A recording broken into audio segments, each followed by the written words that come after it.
Sveiki, mėlyjeji lietuvių kalbos mokiniai ir podcast'o klausytojai. Rugpjūčio 14 dienai paminėti, šiandien svečiuose vieši mano istorijos mokytojas Remigijus Jaruševičius. Mes su Remigijumi kalbėsime apie vieną labai įdomią, tačiau mažai aptariamą istorinę datą – 1385 rugpjūčio 14 dieną. Turbūt dažnas lietuvis, labai tikiuosi, žino vasario 16, kovo 11, Liepos 6 dieną. Tai yra labai svarbios istorinės datos. Tačiau mažai kas žino ar kalba apie rugpjūčio 14 dieną. Kuo ji yra svarbi? Kasgi ta Krėvos sutartis? Kaip jinai pakeitė Lietuvos istoriją ir kodėl mes turėtume šią dieną atsiminti ir šiandien? Apie tai, žinoma, išgirsite daugiau netrukus, tačiau, kaip visada, norėčiau Jums priminti, kad visų mano epizodų transkripcijas Jūs galite rasti mano Contribui svetainėje. Šita transkripcija truputėlį vėluos, kadangi dar neturėjau laiko ją sukurti, kadangi su Remigijum nusprendėme šią seriją įrašyti ganėtinai spontaniškai. Taigi, bet visų kitų serijų transkripcijos, išskirtinis turinys, papildomi podcastai ir kita su lietuvių kalba susijusi medžiaga, žinoma, yra mano Contribui svetainėje. Taigi, jeigu jums būtų įdomu, apsilankykite ir pažiūrėkite, ko ten yra. O su Remigijum galite susisiekti telefonu, galite susisiekti per Skype'ą ir kitas platformas – Viber, WhatsApp, taip toliau. Taigi, jau visai netrukus išgirsite apie Lietuvos krikštą, apie Lietuvos ir Lenkijos suartėjimą, personalinę uniją ir kitas svarbias istorinės temas, o kol kas užleidžiu ekraną Remigijui ir linkiu jums gero klausimo.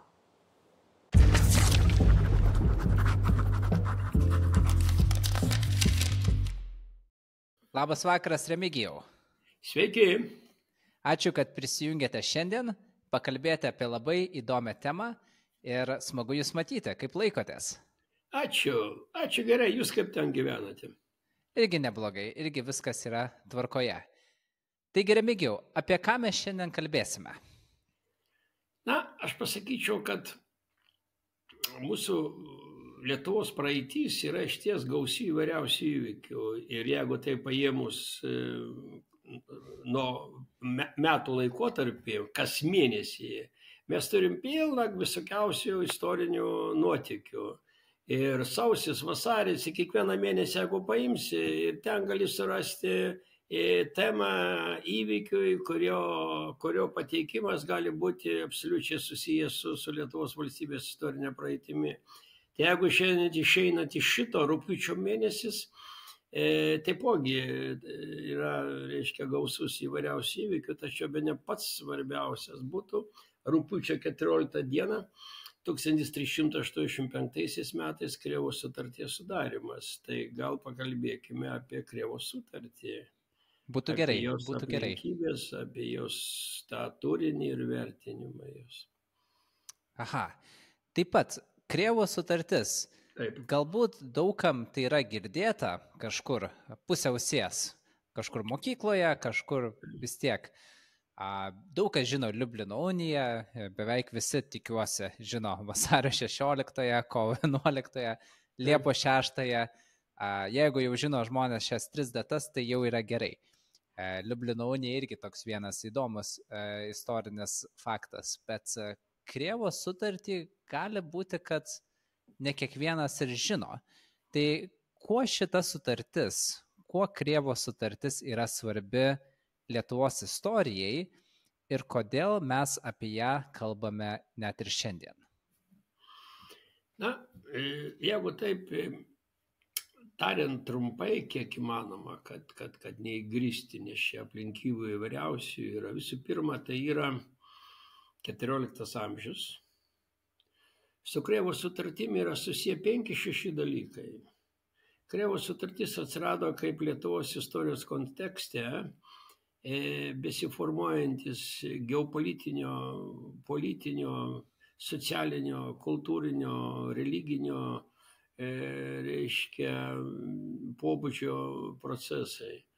Sakykime, kada kalbame apie 14 amžių, tai mes kalbam apie Lietuvos didžiosios kunigaikštystės laikmetį, kuriame prasidėjo Gediminaičių dinastija. 1316 metais jinai prasidėjo ir baigėsi 1572, reiškia 14-16 amžiuje. 200 metų trukusi Gediminaičių dinastija. 14 amžius yra pats toks aktyviausias Vokiečių ordino intervencijos į Lietuvą laikotarpis. 14 amžius Maskvos pergalė prieš mogolus totorius Kuliukovo mūšyje. 14 amžius Krikšto problema. Krikšto problema, jinai aplamai buvo sėtina su 13 ir 15 amžiuje. 200 metų laikotarpio buvo Krikšto problema. Na, atitinkamai mongolų totorių jungų rezultate palankios sąlygos prisijungti rytų slavų teritorijas, kurias pradėjo jungti Mindaugas ir baigė Vytautas. 14 amžius Lietuvos santykis su Lenkija. 14 amžius reiškia vidaus kovos dėl valdžios po, reiškia, Algirdo ir Kęstučio mirties. Taip kad va šitam visam fone, visų šitų įvykių kontekste formuojasi sąlygos Krėvos sutarčiai. Krėvos sutartis 1385 rugpjūčio 14 dieną. Tuo metu Lietuvos valstybės valdovu buvo Jogaila. Formaliai Krėvos sutartis jinai skambėtų, kas liečia jos turinį, sekančiai. Pirmas dalykas tai yra vedybinė sutartis tarp Jogailos ir Jadvygos. Ja? Tai yra vedybinė sutartis. Lenkai ją vadina unija, mes ją vadinam sutartimi. Lenkai, reiškia, šitą sąjungą arba šitą santuokinę sutartį žiūrėjau kaip Lietuvos Lenkijos valstybių sąjunga. Lietuva šitą dalyką žiūrėjo visai kitaip. Bet pirmas punktas oficialiai tai buvo Jogailos ir Jadvygos, reiškia, politinė santuoka, ne? Jadvyga tuo metu buvo vos 14 metų, o Jogailai buvo 37 metai. Tai buvo tokia politinė santuoka.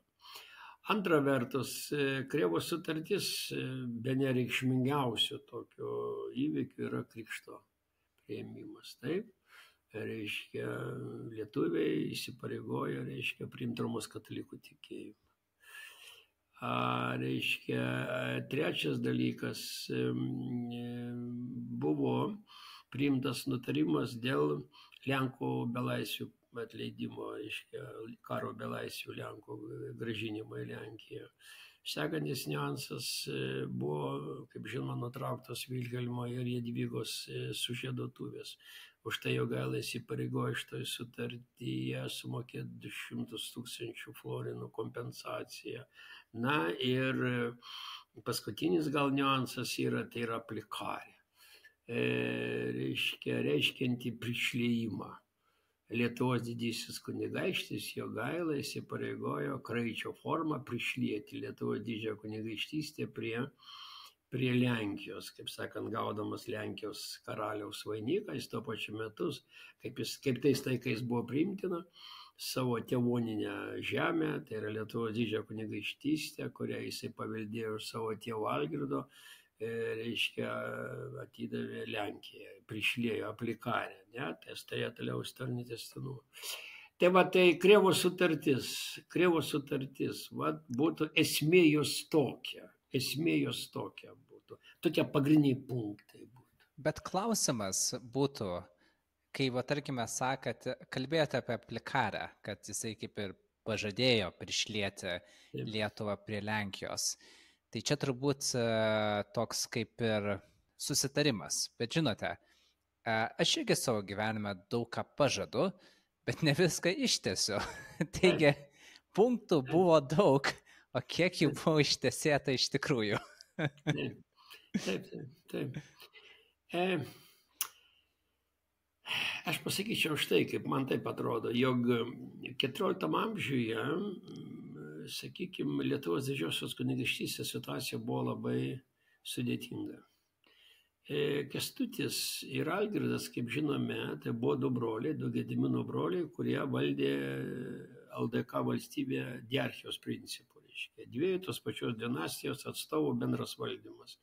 pasidalinant, sakykime, Lietuvos didžiąją kunigaikštystę savo, reiškia, valdymo kryptimis. Jogaila užsiminėjo rusiškom žemėm, rytuose, o Kęstutis užsiminėjo, reiškia, jau konkrečiai etiniam Lietuvos, reiškia.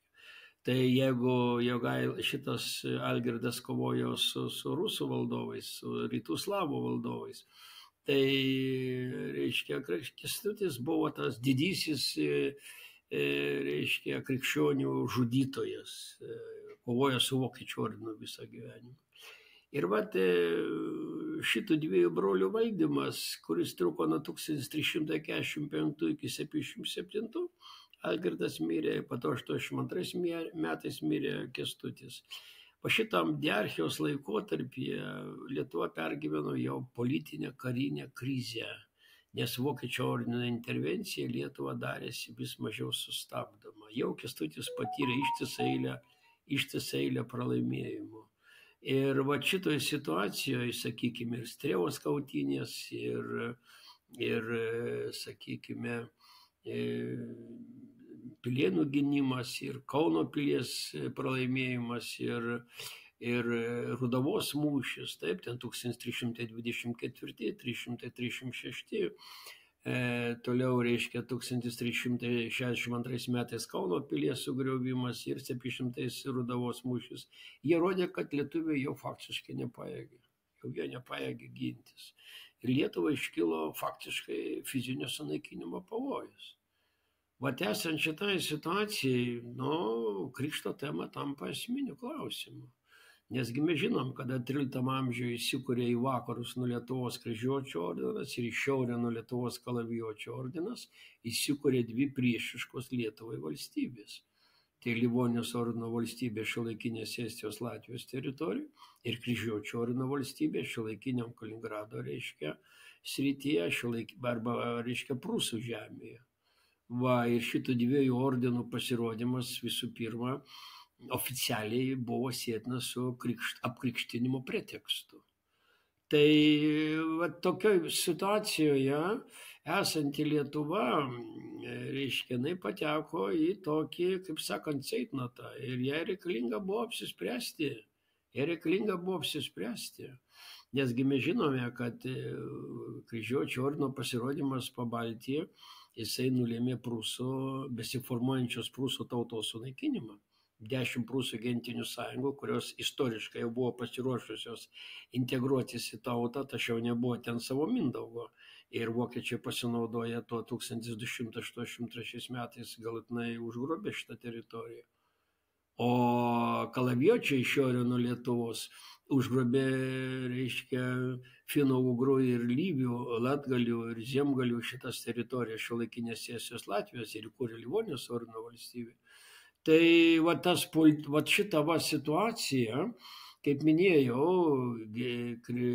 Kęstučio ir Algirdo valdymo metais, jinai darėsi tragiška tiesiog. Ir krikšto klausimas, jisai, kuris turėjo tą oficialų pretekstą panaikinti, ignoruoti, jisai tampa problema numeris 1. Negalima kalbėti, kad Kęstutis nesiekė krikštą, jisai siekė krikštą. Buvo tokie projektai, kurių pagrindų Kęstutis linkęs buvo krikšto klausimą spręsti. Algirdas taipogi linkęs buvo krikšto klausimą spręsti. Ir 1349, 51, 58 metais buvo tokių projektų, buvo tokių sumanimų tam, kad panaikintų oficialų pretekstą. Aš tik noriu vieną detalę dar paminėti.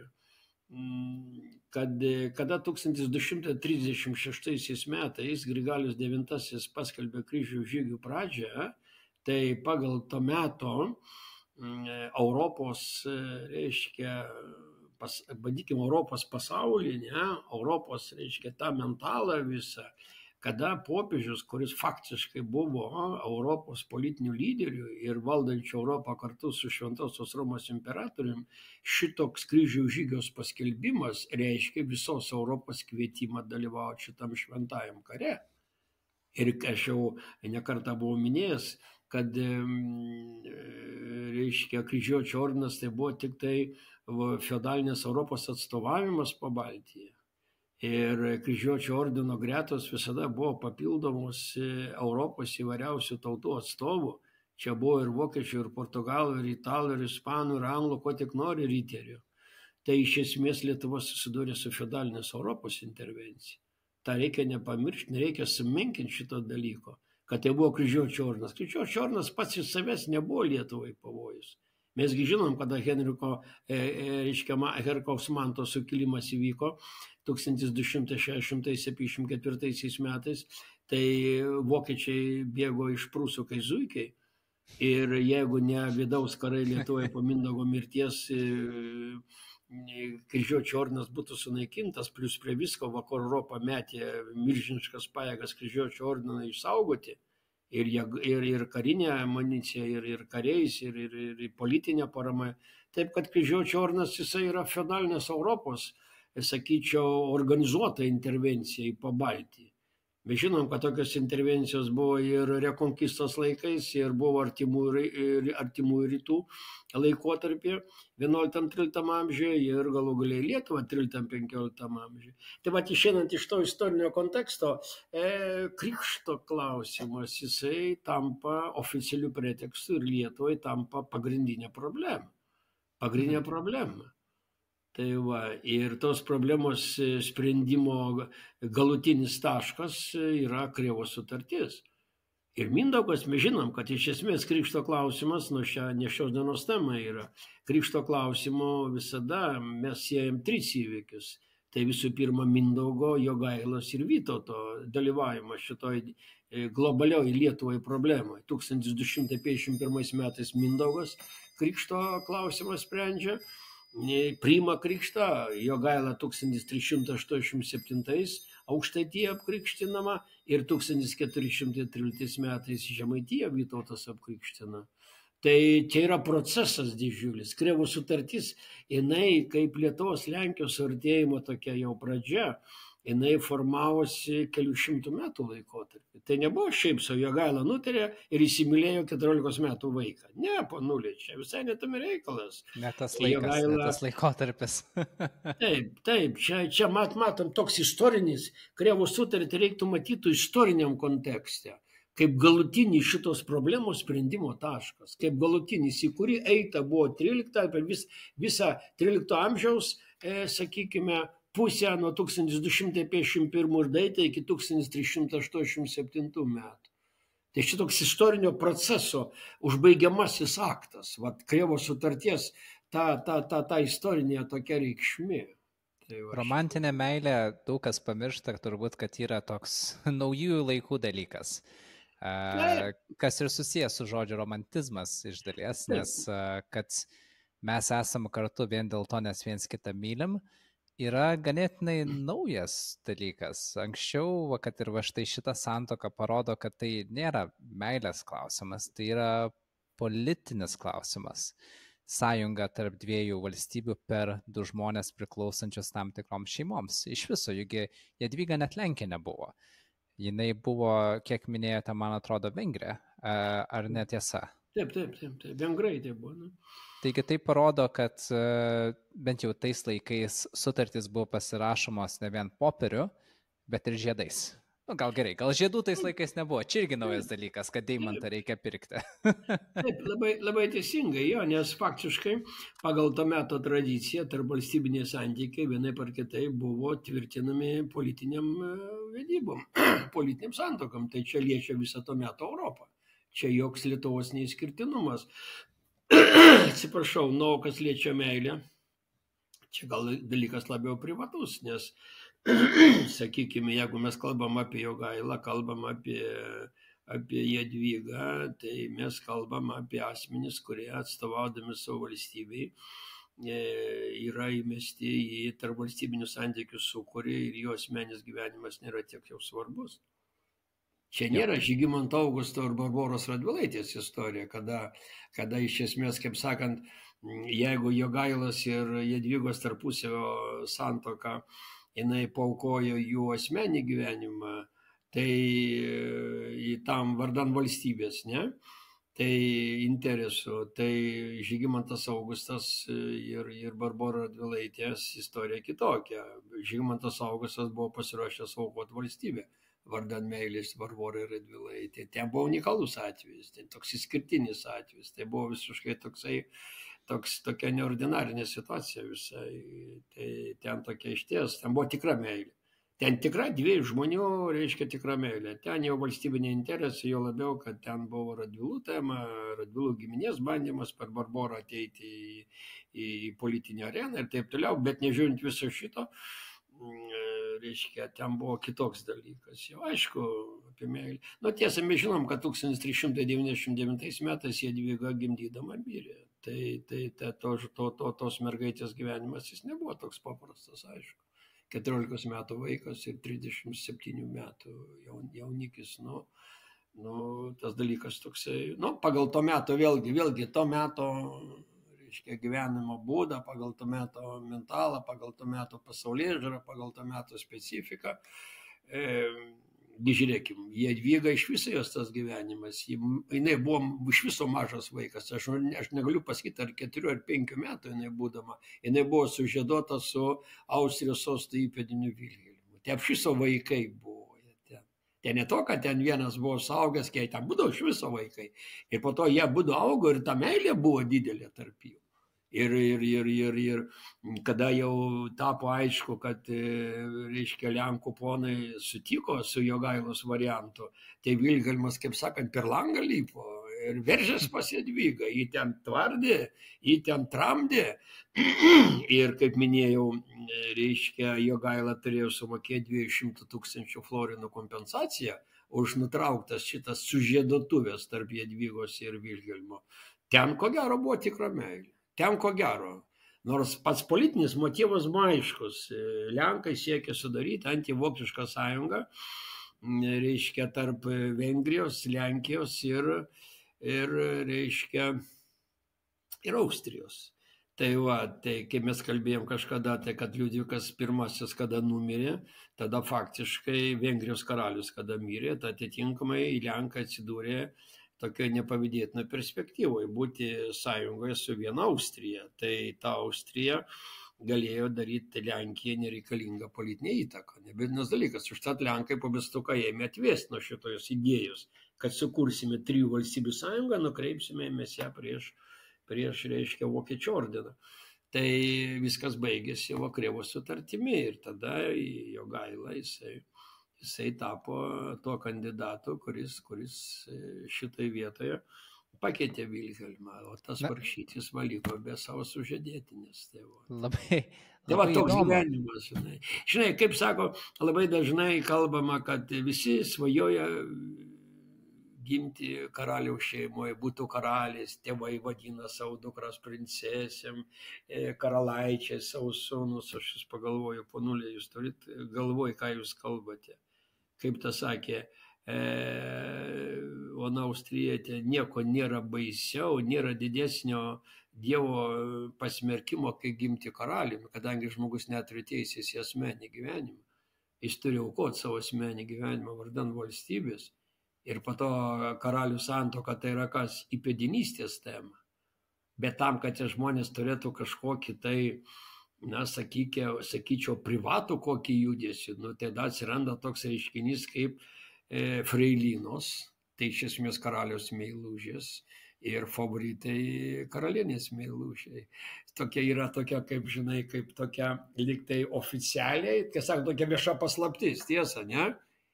Karalius turi teisę turėti savo išrinktą, kaip kad Liudvikas, pavyzdžiui, 14, ne? Panelė Devaljer, ne? Jinai buvo tokia oficiali, jo buvo favoritė, kad freilinų tarpe karalius užmetė akį į ją. Supranti, ir jie gyveno labai artimą gyvenimą. Ir jie buvo tikrai vienas kitą mylintys žmonės, bet po to, kada žmonės, o kada jinai pasitraukė, atsirado kitos favoritės. Tai o karalienė savo ruožtu, jinai vėlgi, sakykime, Liudviko XIII žmona, ona Austrietė, jinai buvo įsimylėjusi hercogo Bekingemo Anglijos, reiškia, vieną iš valdovų. Tai nors oficialiai buvo ištekėjusi už Karolio, šitą už Liudviko XIII. Tai va šitą visą, kaip sakyt, gimti karaliaus šeimoje, tai gimti be teisės į asmenį gyvenimą. Tu turi savo privačią pasaulio tą visą funkcionavimą, turi paaukoti vardan valstybės interesų.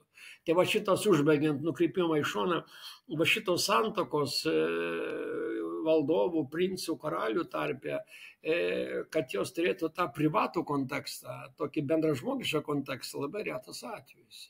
Na, žiūrėk, Henrikas VIII 16 amžiuje, kiek jis vargo dėl įpėdinystės, ne kiek jis tų žmonų nužudė. Ir apkalbėtų, ir teisėtų, ir neteisėtų, ir ten netaip lengva susigaudyti, kas ten darėsi. Bet tikslas, karalienės tikslas įpėdinystės tema. O kaip Jogaila? Jogaila tik gyvenimo pabaigoje susilaukė sūnų.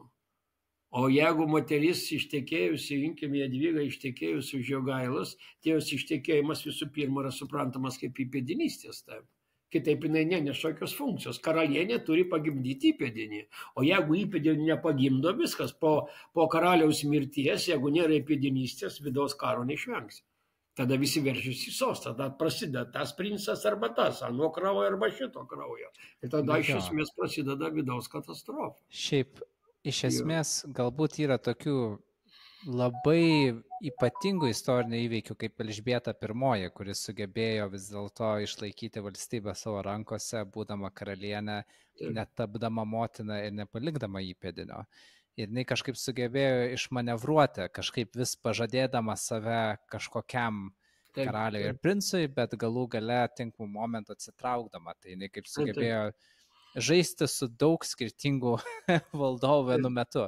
Bet taip tikrai taip sugebėdavo ne kiekviena to laiko karalienė ar princesė. Bet grįžtant prie mūsų Lietuvos... Nuvažiavam trupačiuką į šoną, taip. Bet gerai, nes tai irgi tema Krėvos sutarties, vis dėlto šita personalinė unija ir dviejų žmonių santuoka, kurie sukūrė tą personalinę uniją, bet tai buvo, kaip ir minėjote, anksčiau ir krikšto klausimas. Taigi iš šitos temos išplaukia keletą klausimų, nes pirmas dalykas, lietuviai dažnai didžiuojasi, kad jie yra išlikę, kaip buvo išlikę paskutiniai pagoniai, tarkime, Europoje, ar ne? Ir tai, savaime suprantama, tai yra labai romantiška, labai gražu, bet tai atnešė ir savotiškas komplikacijas. Pavyzdžiui, daug įtampų, puldinėjimų, kryžiaus žygius ir kitas temas. Tačiau tuo pačiu metu aš suprantu, kad tai buvo politinis manevras. Tai buvo politinis manevras, nes reikėjo kažkaip stabilizuoti santykius su feodalinė Europa, kad, truputėlį atstotų jie nuo tos Lietuvos ir bandymo ją, kaip pasakyti, apgyvendinti kitiems riteriams atiduoti žodžiu, nes reikėjo žemių, reikėjo išdalinti, majorato įstatymas ir taip toliau. Tačiau, kai lietuviai rinkosi, iš ko vis dėlto priimti tą krikščionybę, vis dėlto buvo keletas pasirinkimų. Tai pirmas dalykas, tikėjimo klausimas, jau buvo įvykusi skizma tarp stačiatikių ir Romos katalikų bažnyčios. Tai yra pirmas klausimas, kokią pakraipą pasirinkti. Ir kaip mes esame kažkada kalbėję anksčiau, vis dėlto reikėjo pasirinkti valstybę, iš kurios tu priimsi šitą tikėjimą. Taigi pirmas klausimas yra, kodėl vis dėlto lietuviai, kaip manote, pasirinko Romos katalikų kelią vietoj stačiatikių, kaip, tarkime, pasirinko rytuose esantis mūsų kaimynai ir iki šių dienų šiometinės Baltarusijos, Ukrainos, Rusijos teritorijos yra stačiatikiai. Kodėl mes pasirinkom katalikybę ir kodėl būtent iš Lenkijos. Vis dėlto mes su Lenkija irgi turėjom, nebuvom geriausi draugai, tikrai ir karų buvo, ir konfliktų, sakėte, turėjome daug karo belaisvių, kuriuos pasižadėjom paleisti. Taigi toks įdomus dalykas, kodėl katalikybė ir kodėl iš Lenkijos.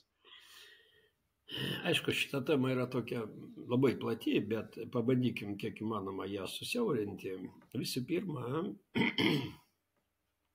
kada kalbame apie Krėvos sutartį, kurios, sakyčiau, vaidmuo, esmiškai vaidmuo, yra gal toksai su savo istoriniu palikimu yra trejopas. Tai esminis dalykas yra krikšto klausimas. Antras dalykas, kas labai svarbu, personalinės unijos pagrindu organizuojamas Lietuvos Lenkijos bendras valdymas. nuo 1386 iki 1572 metų, ne? Jogailaičio, reiškia, valdymas. Ir trečias dalykas, aplikarė. Lietuvos prišlėjimas prie Lenkijos. Kad 3 pagrindiniai momentai labai svarbus. Esminiai momentai, kurie faktiškai turėjo savo testinumą per visą likusį 14 amžių, per, sakykime, 15 amžių ir galų gale viskas baigėsi Liublino unija, galutiniu Lietuvos Lenkijos valstybių suartėjimu. Dabar klausimas, labai geras klausimas, tarp kitko, kaip sakyt, pasirinkimas buvo toksai, sakyčiau, nelabai platus. Lietuviams islamas jisai buvo geografiškai, geopolitiškai toksai erdviškai nutolęs, islamas nebuvo reikalingas. Kas liečia, kaip teisingai pastebėta, 1554 metų tą schizmą, kuri vyksta, tai vakarų Europa lotyniškoji bažnyčia, katalikiškoji ir, kaip jau minėjai, reiškia rytų slavai, pravoslavai, arba stačiatikiai, arba graikiška bažnyčia, arba jos dar vadina ortodoksais. Ir čia tokia Lietuvos istorijos savitumas, tokia savybė. Retai kokia šalis turi tokį savitumą. Aš negalėčiau pavadinti, kad jis buvo kažkoks labai ir labai reikalingas Lietuvai. Bet taip susiklosti istorinės aplinkybės. Jog Mindaugas pradėjo ir Vytautas baigė jungti rytų slavų teritorijas. Ir pagoniška Lietuva jungia pravoslavišką pasaulį.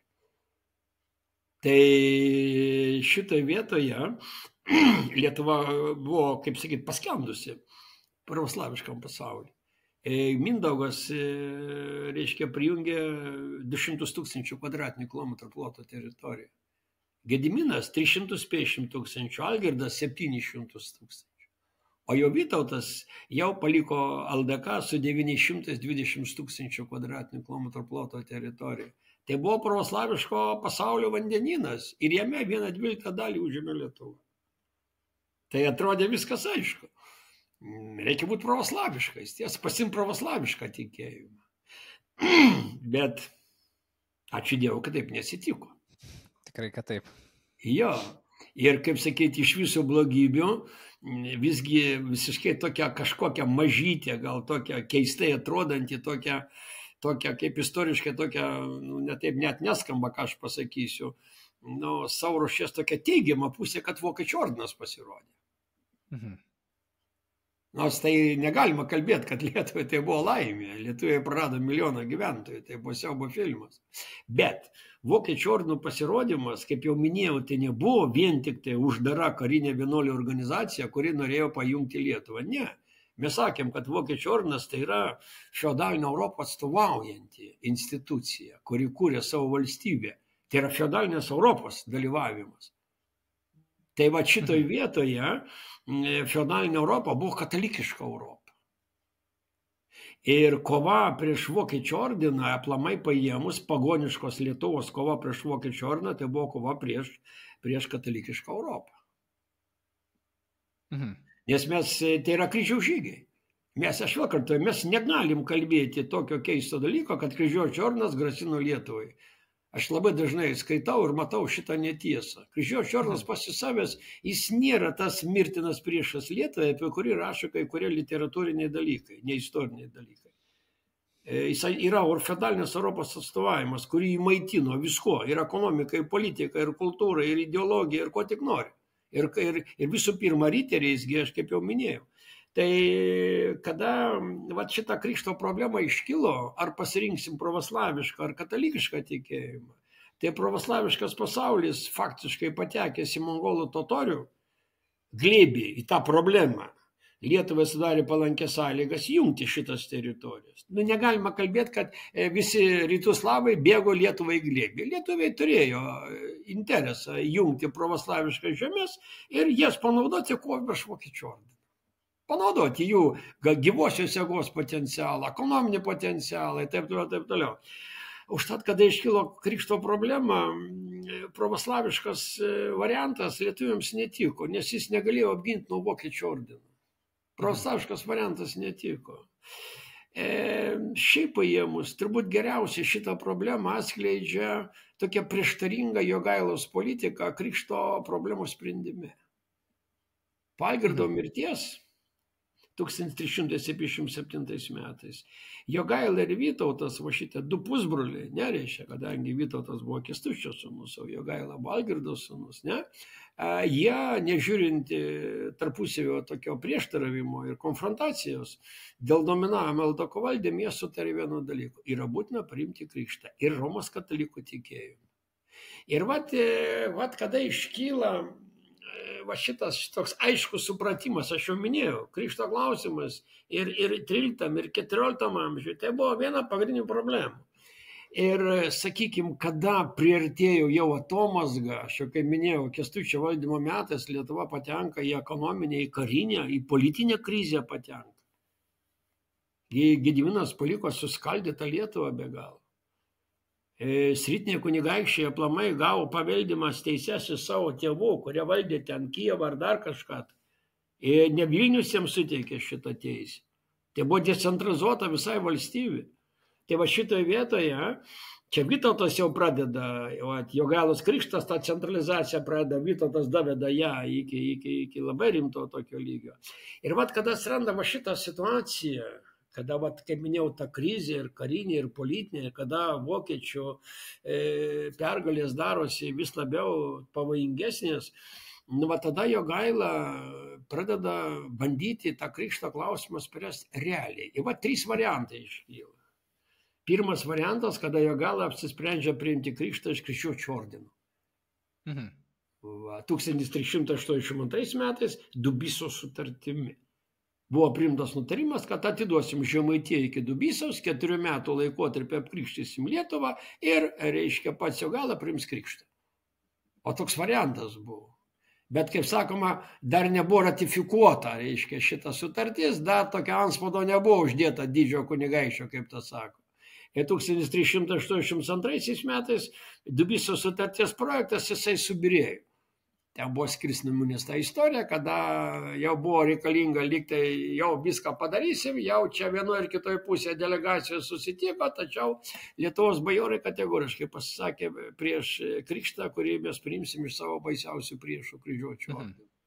Tai 82 vienas toks projektas buvo, kas rodo Jogailos blaškymasi, kad tą problemą reikia spręsti, darėsi taip aišku, kad jis pradėjo desperatiškai tą problemą spręsti. Ir viena vertus 382 metais Dubysos sutarties projektas sugriuvo, o po to jau jisai nutarė visgi krikštą priimti iš pravoslavų, iš Dmitrijaus Donskojaus, tuo metu Maskvos didžiojo kunigaikščio, kuris jau laimėjęs buvo Kulikovo mūšį 1380 metais. Ir Maskvos vaidmuo darosi vis labiau didėjančiu. Nes aš noriu pabrėžti, kad Jogaila buvo pusiau lietuvis, pusiau rusas, jo mama buvo Julijona. O Algirdo žmona Julijona buvo Tverės kunigaikščio duktė, kuris palaikė Tverės kunigaikštį prieš Maskvos bandymą pajungti Tverės kunigaikštystę į savo rankas. Tai čia jau Algirdo problema rytų politikoje, bet jisai įsitaisė šitą rusų kilmės, reiškia, kunigaikštienė. Ir kada Algirdas mirė 1377, atitinkamai, matomai, Julijonos įtakoje Jogaila visgi apsisprendžia priimti krikštą iš Maskvos 1383, bet tam dar labiau pasipriešina Lietuvos bajorai. Ir tas projektas irgi subyra. Ir čia atsitinka, kai mes kalbėjom tą istoriją su Jadvyga. Kada Lenkai po Liudviko I mirties, reiškia, faktiškai atolsta nuo 3 valstybių sąjungos sudarimo idėjos, nuo tos unijos trejopos, Lenkai, Vengrai ir Austrai. Mato tuo pačiu metu Jogailos pastangas priimti krikštą. 1384 prasideda dėrybos tarp Jogailos ir Lenkų ponų. O nuo 1382 metų šita vengraitė Jadvyga jau jinai yra Lenkijos karalienė. Reiškia, jai reikia vyro, kuris padėtų arba kuris reikštų politinės santuokos sudarimo galimybę. Ir 1384-5 metais vyksta dėrybos. Ir čia jau Lenkai, jau jie yra, reiškia, Romos katalikų tikėjimo atstovai. Lenkai, kurie 966 metais priėmė krikštą. Romos katalikų tikėjimas, reiškia, Lenkijoje yra akivaizdus. Tai tokia situacija. Ir čia ta problema iškyla, vat, kaip jūs sakėt, yra ta problema tarpininkavimo. Tiesa. O ta didžiulė problema tarpininkavimo, krikšto prieimo klausimų. Aš manau, kad taip kaip Jogaila apsisprendė priimti krikštą iš Lenkų, tai iš ties kalba apie Lietuvos tuo metu begalinę karinę politinę krizę. Nes tuo metu vyko 3 labai nemalonus dalykai. Pirmas dalykas, kaip minėjau, reiškia, po Kęstučio mirties prasidėjo dinastinis karas tarp Jogailos ir Vytauto, o tai dar labiau sustiprino vokiečių intervenciją.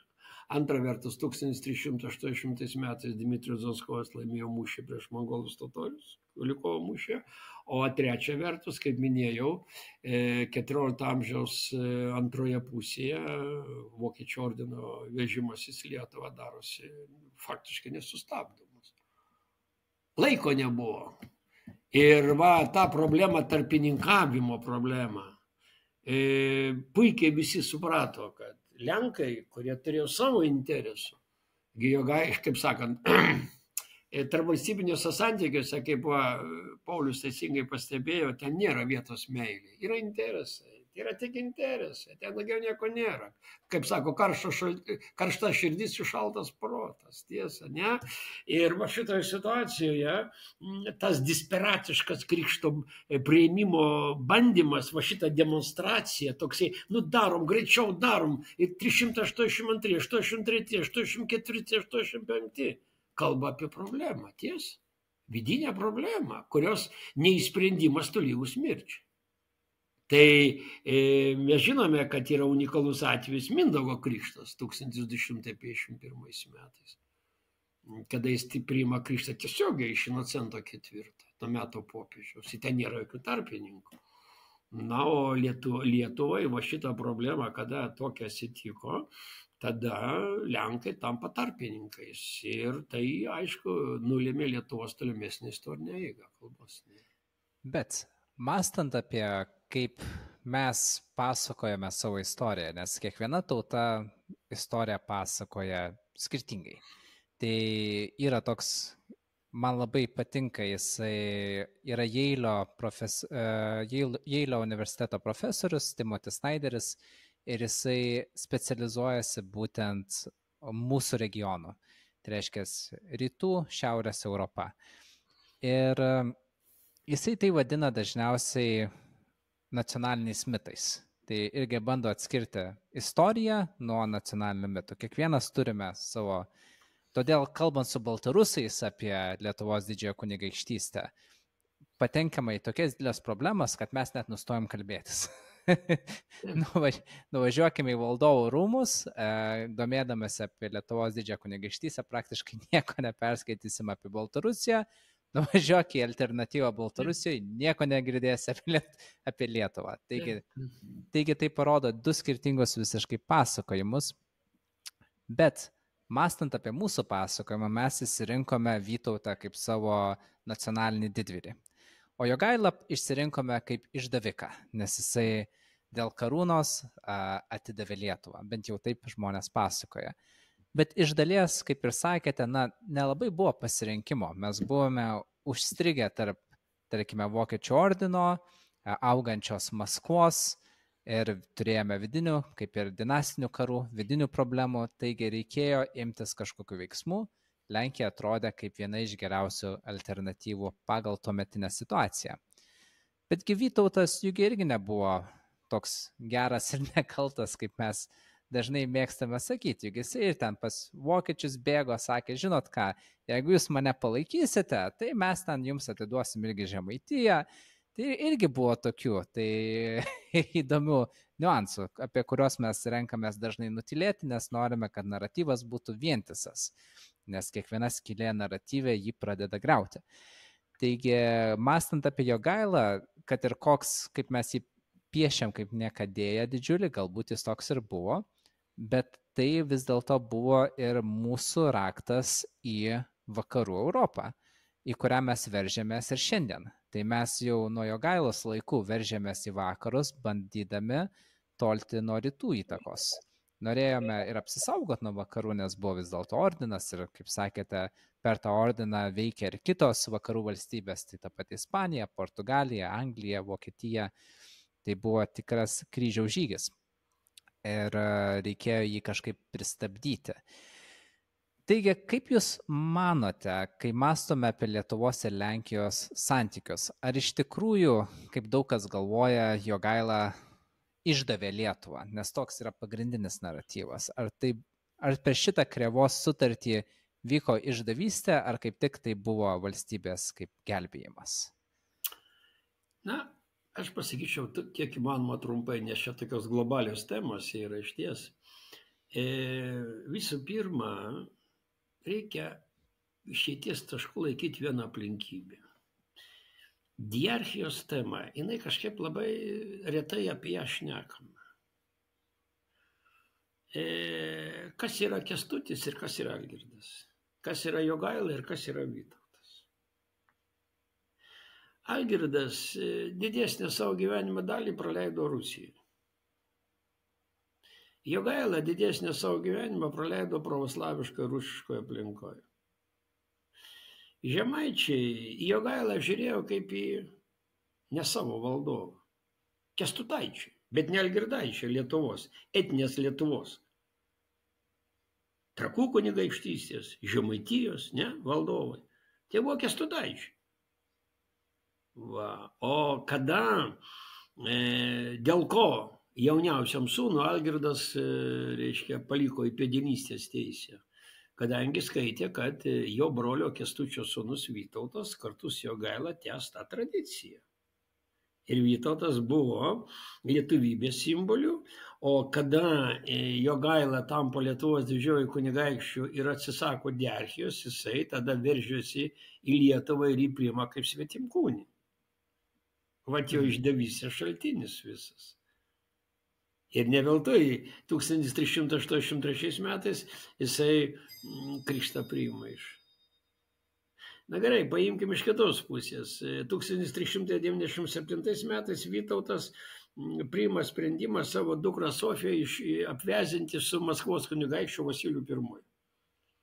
Tai tą dalyką reikia suprasti, kadangi tai buvo 14 amžius. 14-15 amžius.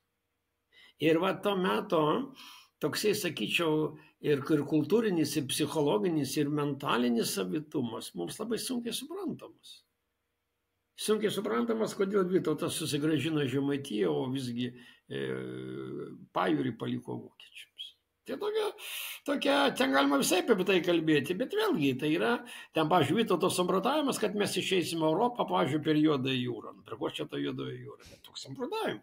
Per Juodąją jūrą išeisime. Mes išėjome 14 pabaigoje į Juodosios jūros šiaurinę pakrantę. Toktamišas buvo Vytauto pasodintas į Aukso Ordos sostą, už tai gavo tą dykrą ir išėjo į Juodąją jūrą. Prie ko čia Lietuva ir Juodoji jūra? Baltarusija, Ukraina. Vytautas 2 savaitės žygiavo su savo kompanija, ne vieno žmogaus nematė. Tai reiškia, ten turėjo būti Lietuvos išėjimas į Europą per Juodąją jūrą, Bosforo, Dardanelų sąsiauriuose, dasikas ten kažkur iki Apeninų pusiasalio arba Pirėnų. Tai mums nėra suprantami dalykai, viskas yra hipotetiška. Va šitas hipotetiškumas, ta hipotezė, jinai yra nuostabiausia dirva politiniam spekulacijom. Politiniam spekulacijom. Ir istorija kaip mokslas aplamai atsiradęs tik XIX amžiuje. Tai yra susijęs su nacionaliniu įsivaduojimu judėjimu, su nacionalizmu, su pramonės perversmu. Tai XIX amžius.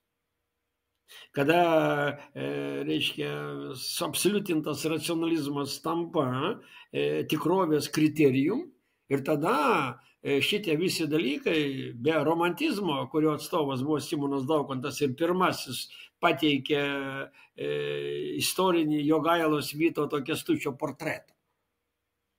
Tai Simoną Daukantą atmesk ir mes tą visą dalyką kaip ir prarasime, tiesa. Nes pasaulio istorijoje nelabai daug surasim Lietuvos valdovų vardų. Tai va šitam kontekste aš atsakau į klausimą, kas liečia spekulaciją šitais įvykiais.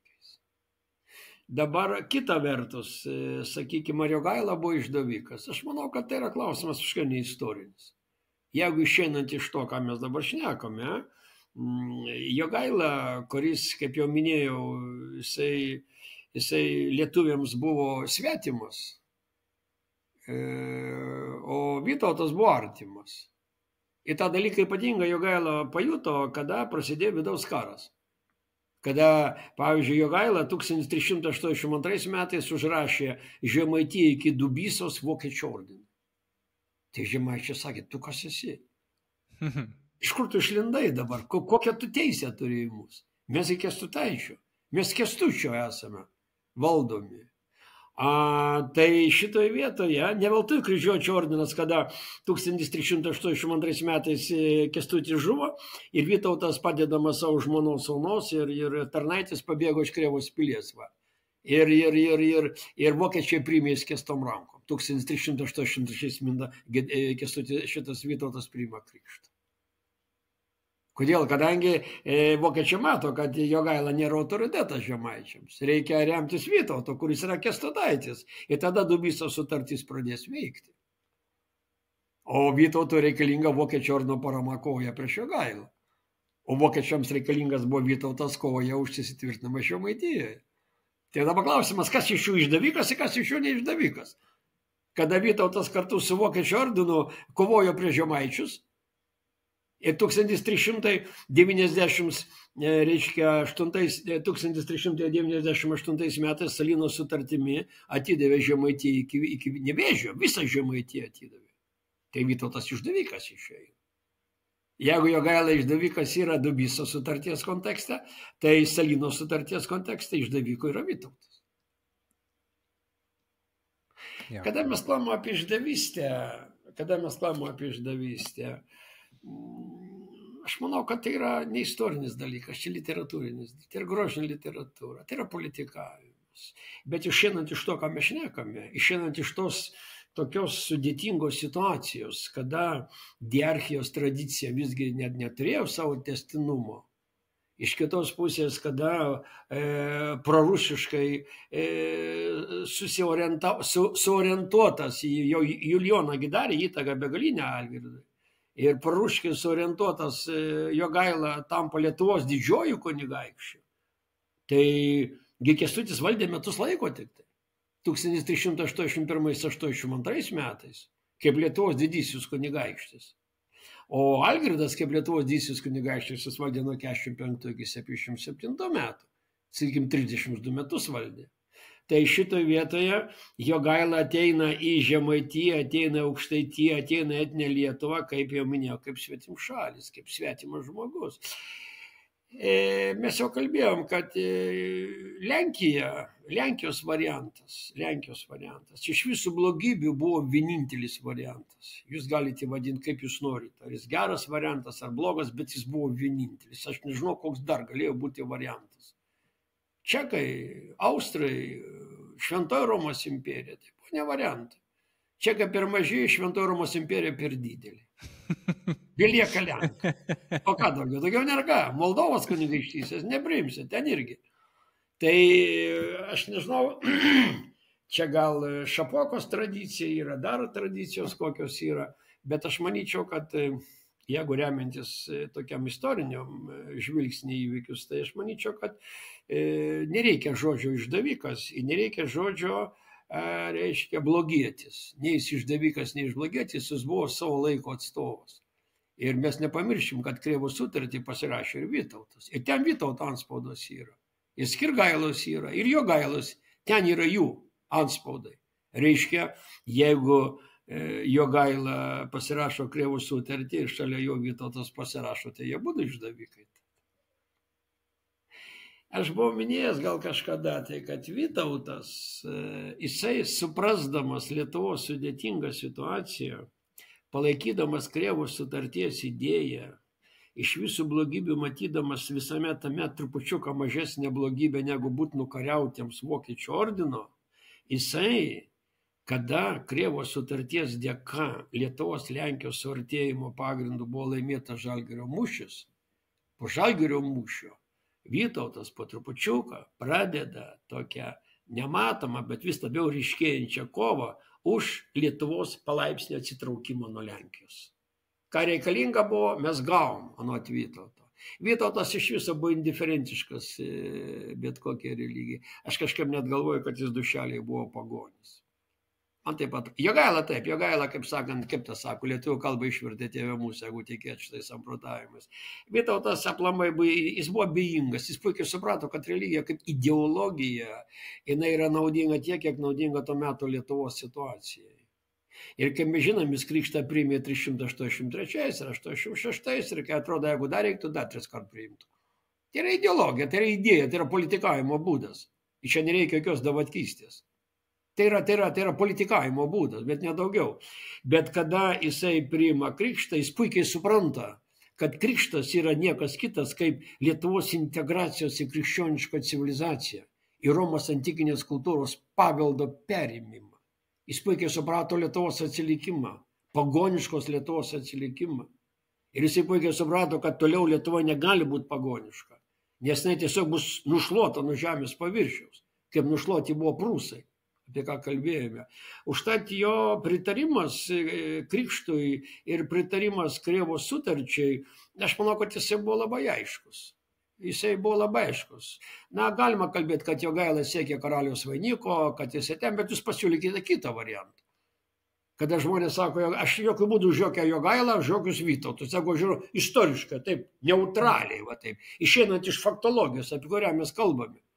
Nu, negeras Jogaila. Nu, tai ką dabar darom? Davai tada Vytautą padarom. O kaip tu Vytautą padarysi, kad vyksta dinastinis karas? Nuo 82 iki 92, 10 metų vidaus karas. Ką padarysi, kad Algirdas visgi su Kęstučiu, kaip iš viso retas atvejis, kad ta diarchijos idėja toliau tęstų Vytauto ir Jogailos asmenyje.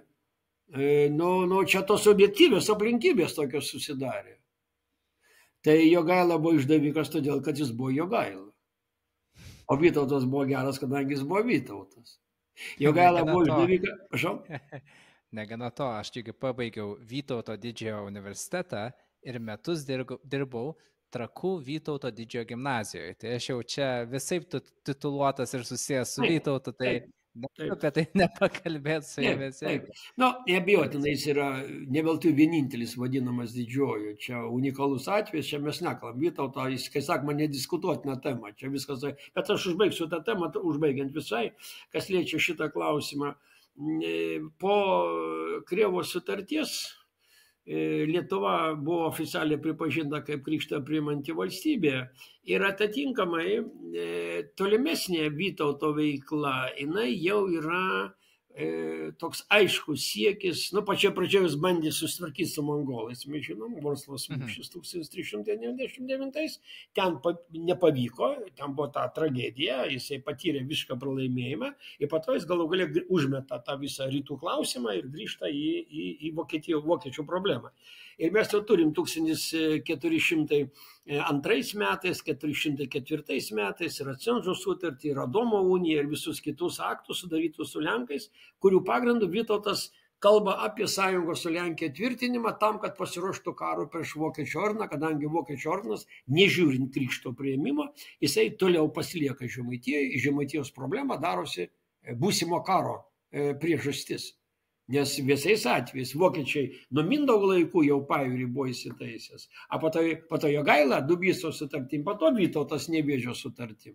Atsiprašau, Salino sutartim, kurios pagrindų iki Nevėžio atiduoda. Visa Žemaitija buvo. Tai vokiečiai sakė, jūs mums gerai, jūs krikštą priimat, mes jūsų nepuolam, bet Žemaitija tai mūsų yra. Jūsgi ją mums atidavė. Ir tada, 1409-809 metais, jau Vytautas ima atvirai remti žemaičių pasipriešinimo ordiną. Ir jau 1409 prasideda Žemaitijos Vokiečių ordino karas. Ir jie atvirai ima remti Vytautas. Ir tada mes laukiam 410 metų Liepos 15 dienos. Tannenbergo arba Žalgirio mūšis, arba reiškia šitas tas toksai pagrindinis, tas karinis konfliktas, ne? Grunvaldo mūšis dar kitai vadinamas, ne?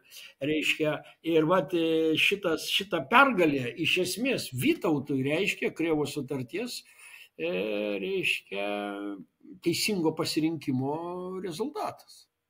Nes buvo Lietuvos Lenkijos pergalė Ir nereikia kalbėti, kad tie Lenkai laimėjo, nereikia kalbėti, kad tie lietuviai kalbėjo. Tai yra jungtinė Lietuvos Lenkijos kariuomenė pasiekė pergalę prieš Vokiečių ordiną. Ir tokiu būdu Kryžiuočių ordinas, arba Vokiečių ordinas, ten nuo 1237, kada abu ordinai susivienijo vieną bendrą karinę organizaciją, Vokiečių ordiną, Kryžiuočių ordinas patyrė visišką fiasko. Ir Krėvos sutarties istorinis kontekstas jisai pasiteisino. Kas liečia Žalgirio mūšį, jis pasiteisino. Bet kaip viskas turi ir nematomą pusę. O ta nematoma pusė buvo ta, jog faktiškai Krėvos sutartis paruošė sąlygas jau ir polonizacijos problemai, kas aplamai vyko per vėlesnius laikus. Jeigu galime, kadangi jau kaip ir aptarėme viską, kas pagrinde yra susijęs su Krėvos sutartimi, pakalbėjome ir apie kitus susijusius tuo laikotarpiu dalykus, nes negalim kalbėti apie Krėvos sutartį, nekalbant apie 13, 14, 15 amžiaus kontekstą. Tarkime, nekalbant apie Vokiečių ordiną, nekalbant apie skirtingas pasirinkimo galimybės ir taip toliau. Taigi, pabandykime galbūt, kadangi jau artėjame prie mūsų šiandienos įrašo pabaigos, apibendrinti Krėvos sutartį ir kokią išliekamąją vertę Krėvos sutartis turėjo ateinantiems amžiams, galbūt net ir dabartiniams mūsų santykiams su Lenkais. Galbūt ir tai vis dėlto buvo pradžia, bet ne pabaiga. Gerai, pabandykim taip trumpai, papunkčiui, kad iš ties, nes čia vėlgi tokios temos globalios. Visų pirma, Krėvos sutartis, kaip vienas reikšmingiausių Lietuvos valstybės istorijų įvykių, davė pradžią Lietuvos Lenkijos valstybių suartėjimui. Mes galim netgi išskirti 3 įvykius, kurie galutinai užbaigė federacinės valstybės susikūrimą Liublino unijos rezultate. Tai visų pirma, turim Krėvos sutartį kaip startinį aikštelę Lietuvos Lenkijos suartėjimui. Iš kitos pusės turim Horodlės uniją, kuri dar labiau sustiprino Lietuvos Lenkijos santykius. Tai aišku, tai yra atskira kalba visai. Ir galų gale Liublino unija 1569 metai. Tai būtų pirmas toks vertimas. Krėvos sutartis kaip tokia pamatinė sutartis lėmus Lietuvos Lenkijos suartėjimą, kuris galutinai užsibaigė praėjus keliems šimtą metų, į 1569 Liepos 1 dieną pasirašus Liublino uniją, kada įsikūrė abiejų tautų respublika, arba ta vadinamoji Žečpospolita, jungtinė Lietuvos Lenkijos karalystė, kuri gyvavo 226 metus. Tai vienas dalykas, ne? Antras dalykas, aš sakyčiau, kad praktiškai Krėvos sutartis pasitarnavo vokiečių intervencijos į Lietuvą pabaigai. Jinai įtakojo tą pabaigą, nebijotinai. Trečias dalykas, susiformavo personalinė unija, personalinė dinastinė unija. Į Lietuvos Lenkijos istoriją ateina Jogailaičių dinastija, kuri valdo nuo 1386 iki pat 1572 metų, iki Žygimanto Augusto. Ne? Dinastinė unija. Trečias dalykas, va šitą dinastinę uniją padėjo pagrindus Liublino unija. Ne? Dar vienas niuansas, be jokios abejonės Krėvos sutartis padėjo pagrindus ir polonizacijai. O ką aš norėjau būtinai pabrėžti. Vytautas, kuris Lietuvą šiaip taip dar Horodlės unijos metu padarė tiek savarankišką, kad Lenkai jų savarankiškumą pripažino lietuvių 1413 metais. Ir būtent, kada Luckaus suvažiavimo metu Vytautas jau galų gale apsisprendė karalystė, tai iš esmės reiškia LDK atsiskyrimui nuo Lenkijos formą. Tai va, ir būtent tada, 15 amžiaus pirmam ketvirtį Vytautas, kaip jau minėjau, Lietuvos bajorams buvo daręs tokią nuostatą, kad jūs kaip bajorai turite pačią didžiausią atsakomybę už Lietuvos valstybės išsaugojimą. Jūs esate atsakingi, nes situacija bendra, jinai reikalauja, kad jūs savo asmeninius interesus paaukotumėt vardan valstybės išsaugojimo. O polonizacija reiškia ką? Kad valstybė buvo paaukota bajoro asmeninių interesų reiškimui. Tai polonizacija. Ta polonizacija, jinai faktiškai turėjo, reiškia, sakykim, 15 amžiaus pabaigoje Lietuvos bajorai nekalbėjo lietuviškai, kadangi tai buvo hamų, buvo kažkokia mužikų kalba. Tai šitoje vietoje, galima sakyti, polonizacijos tema. Nu ir dar vienas dalykas, reiškia, vidinės reformos buvo įtakotos, nebejotinai. Visų pirma, 1385 Krėvos sutartis, 87 Aukštaitijos krikštas ir tais pačiais metais Jogailos privilegijos. Mes žinom Jogailos privilegijos, kurios paruošė sąlygas luominiai visuomeniai. Ir jau Lietuvos didžioji kunigaikštystė pradeda palaipsniui funkcionuoti, reiškia, pagal vakarų Europos, reiškia, krikščioniškos civilizacijos kriterijais. Formuojasi luominė visuomenė, privilegija Vilniaus miestą, privilegija dvasininkams ir privilegija bajorams. Tai šitoje vietoje Krėvos sutartis buvo be galo reikšmingas dalykas. Ir paskutinis niuansas, aišku, prasidėjo palankios sąlygos valstybės centralizacijai. O čia Vytautas pirmajam plane, Jogaila tam įtakojo, Krėvos sutartis, krikštas, tai yra tapatus dalykai, pavadinkim tapatus dalykai, ir centralizacijos pagrindai buvo iš esmės paruošti ir Jogaila yra tame nuopelningas. Nereikia mėtyti Jogailos į dilgėlės, nereikia mėtyti, nereikia į aukštą, nereikia mėtyti. Bet Vytautas jau faktiškai pagal Lenkijos pavyzdį vietos rytinių kunigaikštysčių 1413 metais formuoja vietininkystės. Ir šitie vietininkai, kurie buvo skiriami Vilniaus, po savo mirties jau negalėjo perleisti savo sūnums valdomų teritorijų, o jau sekantis vietininkas turėjo būti skiriamas iš Vilniaus. Centralizacija. Centrinė valdžia paėmė savo rankas. Tai Krėvos sutartis. Ir užbaigiant, Krėvos sutartis, kuri davė pagrindus Lietuvos Lenkijos suartėjimui ir jų pabaiga arba jų istorinis tęstinumas Liublino unija, abiejų tautų respublika, gyvavusi iki 18 amžiaus pabaigos. Puiku. Manau, labai puikus įrašas, kaip tik artėjant rugpjūčio 14 dienai. Mes įrašinėjame dar tik rugpjūčio 12, bet turbūt šitą seriją ir pasirodys šių metinių metu. Taigi bus labai smagu pasidalinti su visais šio pokalbio. Man asmeniškai buvo labai įdomu, aš vis dėlto esu buvęs jūsų mokinys. Iš dalies dar ir esu jūsų mokinys. Dar ir dabar iš jūsų po 10-12 ar kiek metų dar vis semiuosi žinių. Atsiprašau, Pauliau, aš jau iš tavęs mokinuosi. Blogas mokytas, jeigu jo mokinys nėra tvirtesnis ir geresnis, tai aš jau iš tavęs mokinuosi, lenkiu galvą prieš tavo žinias ir prieš tavo išmintį. Na, geriausia, kai yra viens kitą ką pamokyti. Tada yra geriausia ir ne vien valstybinių santykių, ne vien iš valstybinių santykių perspektyvos, bet ir iš asmeninės. Taip, ir dar atsiprašau, jeigu galima vieną sakinuką pasakysiu trumpą, labai trumpą. Kada mes kalbam apie tokio pobūdžio įvykius kaip Krėvos sutartis ir visi kiti, yra be galo svarbus istorinis objektyvumas.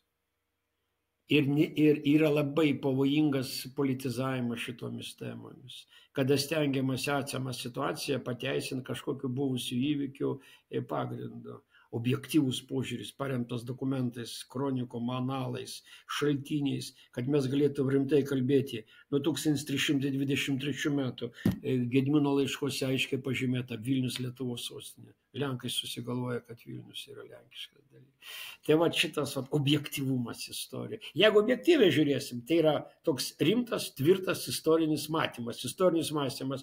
Jeigu mes būsim diletantais ir kažkur per televizorių matysim ir klausysime Maskvos ten kažkokiu, arba Baltarusijos ten visokių fantastų, taškų dalykas, tada jau yra neistorizmas. Tai yra įvykių iškraipimas ir piktnaudžiavimas. Ir nacionaliniai mitai. Taip, tai yra prasideda mitai, teisingai. Tada prasideda toksai, mes teisūs, nes mes Baltarusija, o mes teisūs, nes mes lietuviai. Nėra šito atveju, ne Baltarusija, ne lietuviai, yra istorinis kontekstas, paremtas šaltiniais. Tai ką norėjau pasakyti. Jo, nes kitaip prasideda visokie klausimai, kas iš kur, ką ir kaip. Ir žiūrėkite, net ir dabar kokius mes turime nesibaigiančius konfliktus mūsų apylinkėse. Taigi galbūt pavyktų to išvengti, jeigu žmonės tiesiog turėtų objektyvų ir šaltiniais paremtą istorijos suvokimą, o ne vien tik tai kažką nugirstų pusę ausies. Skamba gerai, skamba įdomiai ir tiesiog tai priima kaip faktą. To fakto kaip priimti nereikia, reikia vis dėlto jį kvestionuoti. Taigi, ačiū Jums, Remigijau, kad pasidalinote savo žiniomis, buvo labai įdomu. Na ir tikiuosi, kad tai ne paskutinis kartas, kai matomės. Matysimės gyvenime, tai tikrai dar daug kartų. Tikėkime ir šitam podcast'e ne paskutinį kartą. Ja, ačiū už pokalbį, ačiū už pakvietimą, sėkmės tada.